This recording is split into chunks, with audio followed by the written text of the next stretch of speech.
Hello everyone, great to be back in a car again doing reviews.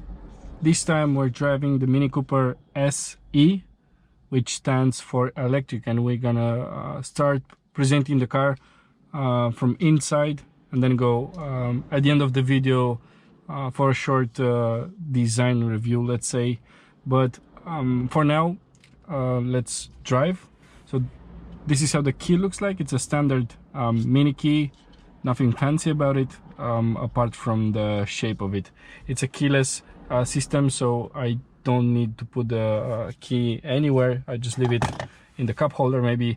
And when I want to start the motor, I just have to press the brake and then the start engine button, which is yellowish instead of red like on a traditional Cooper S, starts to pulse. And now you hear this jingle, and that means the car is ready to roll, and the head-up display pops up. Apart from some different trim, it's still a standard Mini.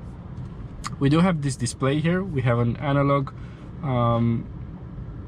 needle, let's say, for how I use the power, so up to 100%, or if I'm using the motor brake, I can see here the needle moves to charge. And then on this 9x16 display, I have the speedometer, I have the range left, time, temperature, and information about the maximum speed on the road I'm on, and if I'm in drive, park, neutral, and so on. And also I have a trip computer.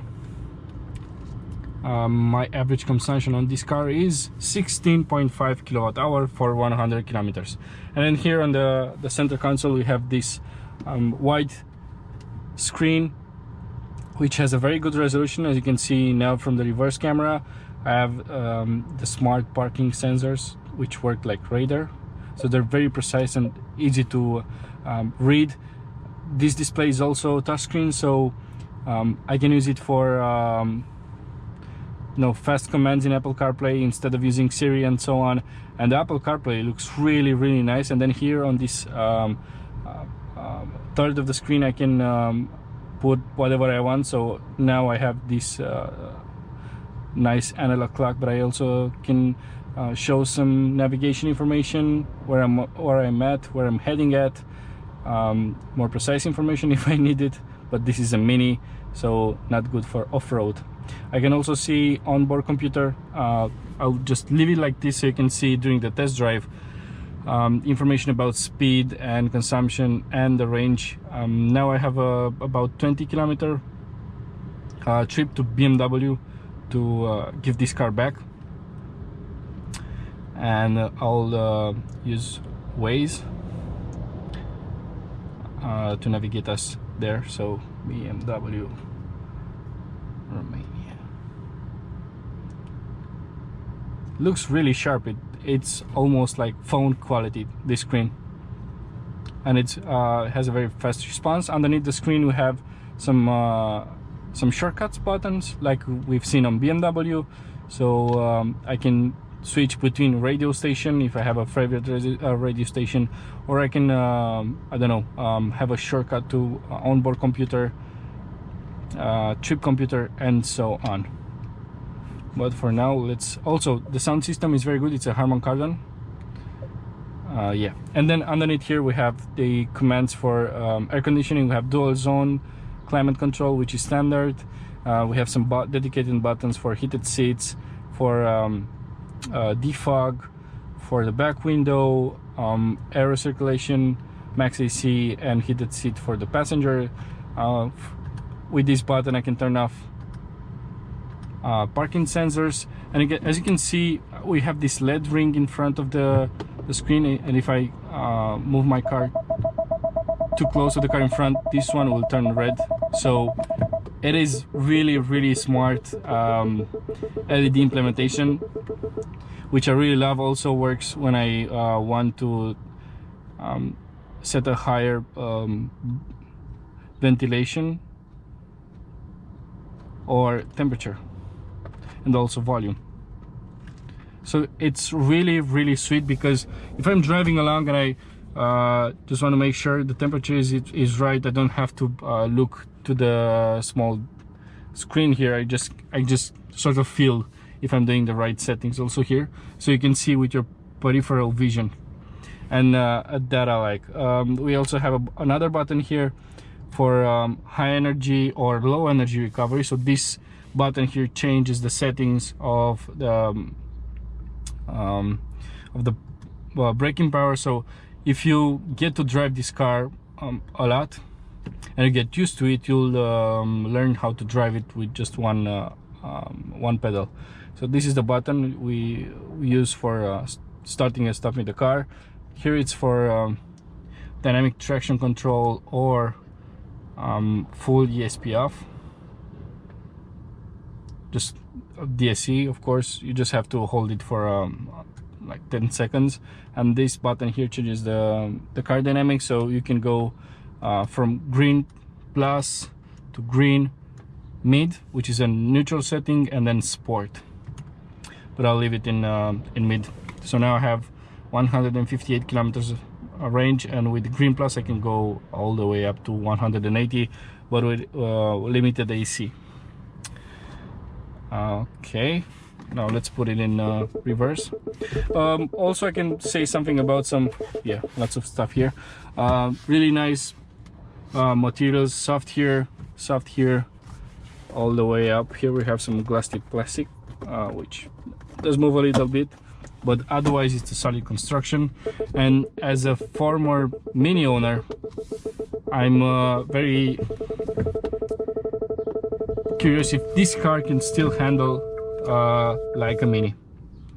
And it has a better turning circle than my old one, which is a plus. Of course, there's no engine noise because this car, as I said, it's electric. So BMW, the BMW have they did put the motor and the similar battery pack from i3 on this car, so you will get 180 horsepower with 270 newton meters of torque. So this car is very fast. It can go from 0 to 100 kilometers per hour in 7.3 seconds, and from 0 to 60 kilometers per hour it needs only 3.9 seconds. So this car can be fast as a Mini Cooper S. The only downside I see is that this car is heavier. It's 150 kilometers heavier than a Mini Cooper S with Steptronic transmission, so which is heavier.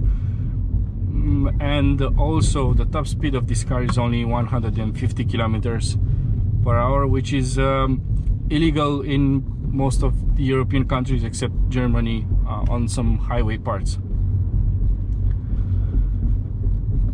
Let's see, but the motor which is in front under the hood, it is much lighter than a traditional engine, so the BMW engineers could move the weight the way they liked, and the weight distribution is perfect. It's 50-50, and the batteries are underneath me in a T shape, so centered and occupying all the space underneath the back seats, which are very cramped, by the way, because it's a Mini. My child seats barely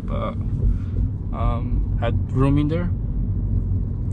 But like for this kind of driving, city driving, it's much enjoyable to drive than a standard Cooper S, because it's very smooth. You don't have any rattle, no vibration, no sound. It's very well soundproofed, and it has a lot of torque, which is available as soon as you press the accelerator pedal.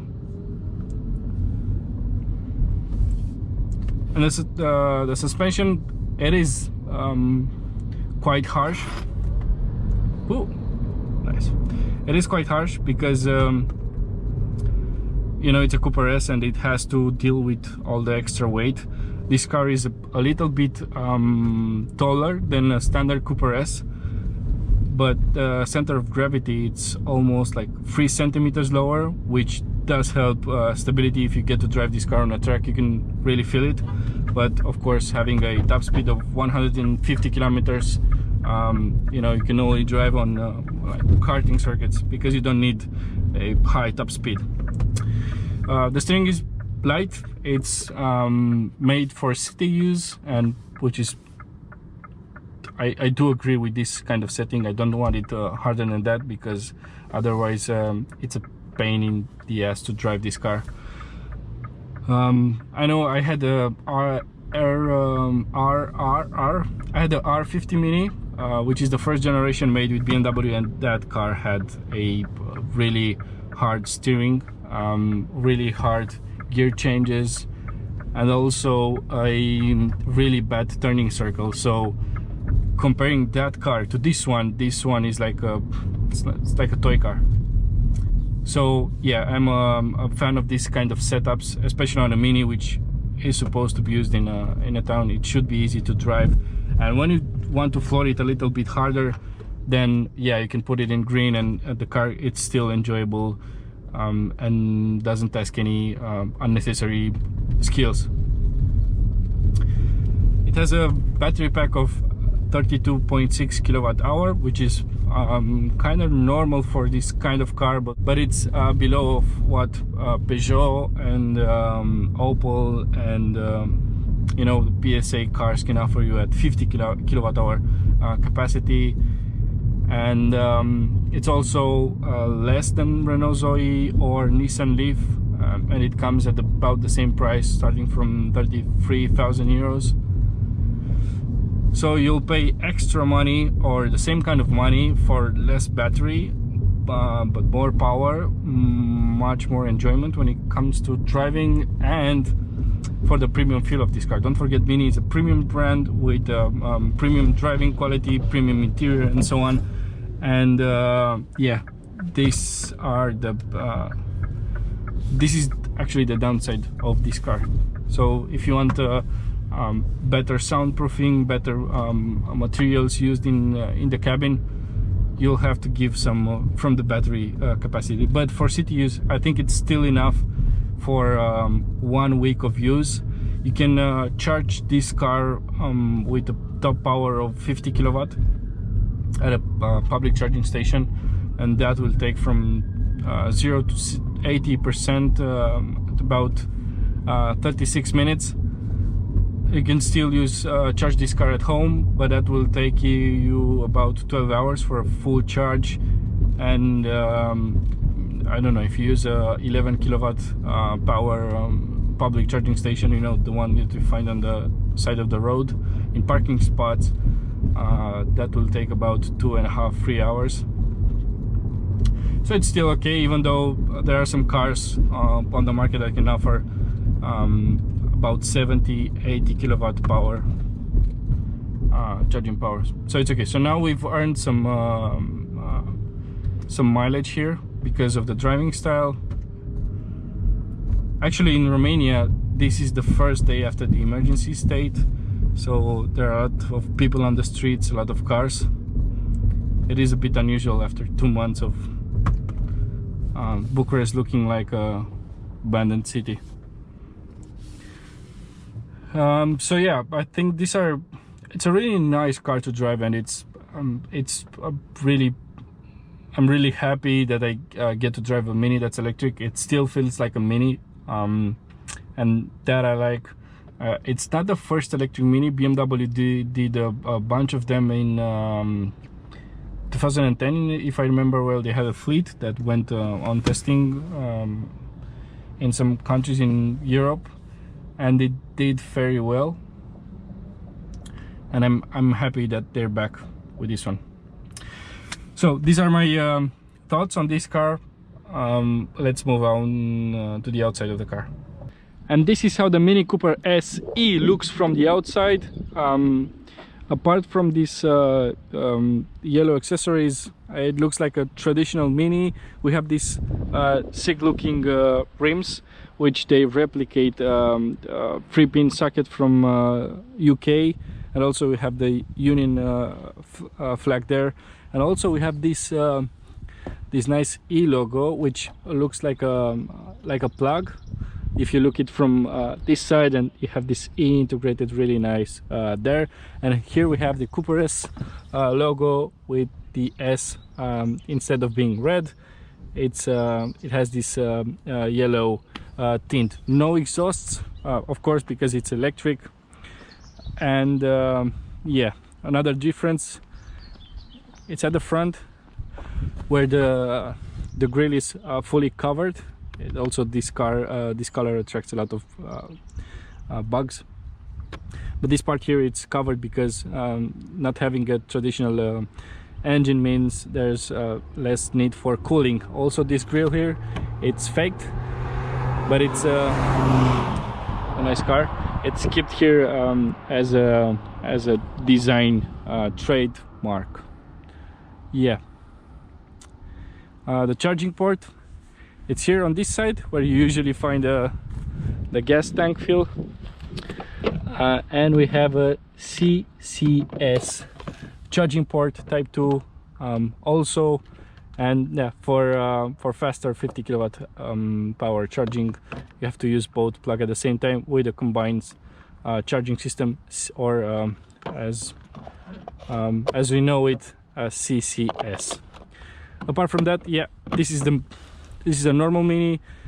We have the same small 211 liters boot, so I can barely fit my child's stroller there.